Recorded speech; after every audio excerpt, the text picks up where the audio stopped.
Greetings, YouTube. I'm definitely not burying the lead with this video now, am I? With the racist and misogynistic shooting in Atlanta, one of the excuses put forth by the shooter is that he is a sex addict. He is addicted to sex, which is bull. It's not an addiction. You can have a compulsion, but it isn't an addiction. What it is, as in the case here, is an excuse. It's an effort to absolve oneself of responsibility about a person's own actions. It's been used by people who have been caught in committing acts of pedophilia, raping children, saying, well, I was a sex addict, I couldn't control myself. No, you could, you just didn't want to.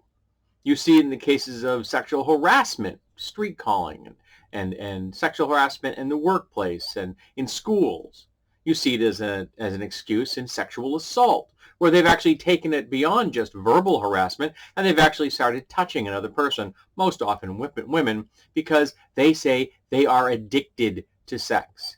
We see that same kind of narrative in the way we police the clothing of boys and girls in schools.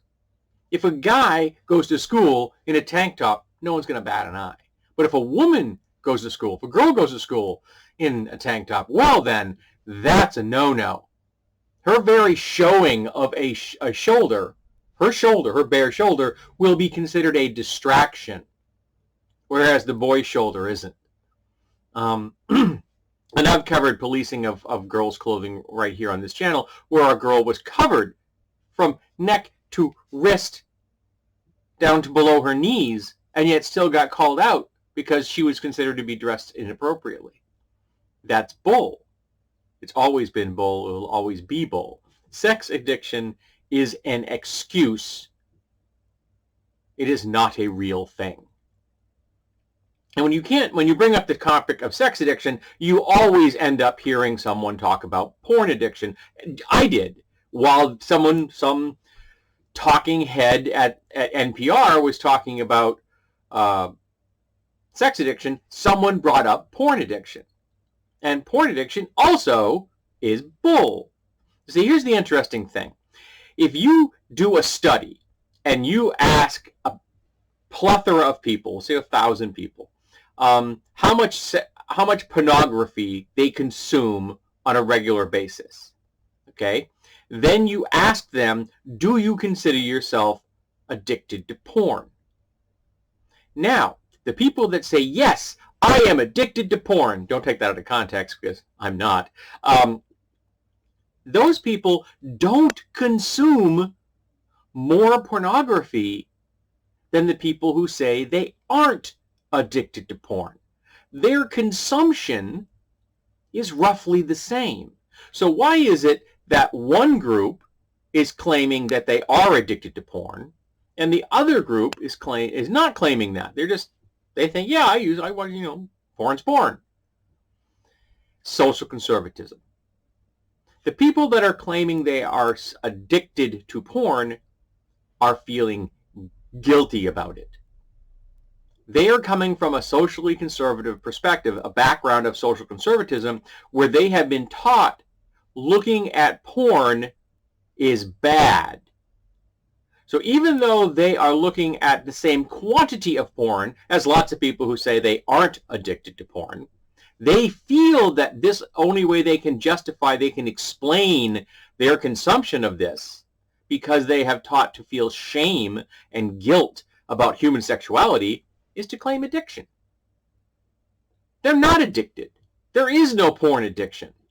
It's just the way that social conservatism has framed the narrative around pornography and human sexuality in general, that the people who are from that community who view porn just feel guilty. They're not addicted. There is no addiction. It's just bullshit. And it's another example of how we as a society allow social conservatives to control the narrative. Because there are lots of people out there that are convinced that porn addiction is a thing. Even people who may not be in that particular group of social conservatives that started this particular narrative. So they could be a little more conservative than the general population, but they're not truly socially conservative, but they still may believe in that bullshit because it's been repeated again and again and again. I once told a joke, okay? I was having a conversation with someone at a reunion. I was a high school reunion, I believe. And I joked about the fact, because the person was working in the technological community, and I joked that the reason we have the internet is that so that the guys in the Air Force can continue to get their pornography after the bombs drop. Now, I didn't write that joke. The people that originally created ARPANET, which became the internet, they came up with that joke. That joke's 50 friggin' years old. It's not new. As soon as there was an interconnected series of computers, that joke came into being.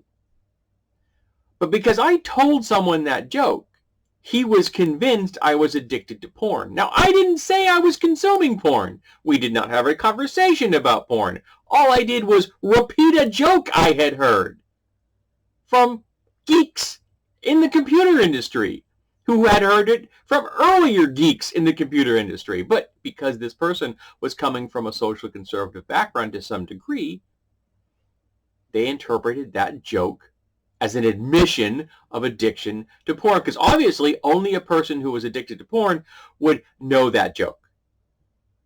No, it doesn't work that way.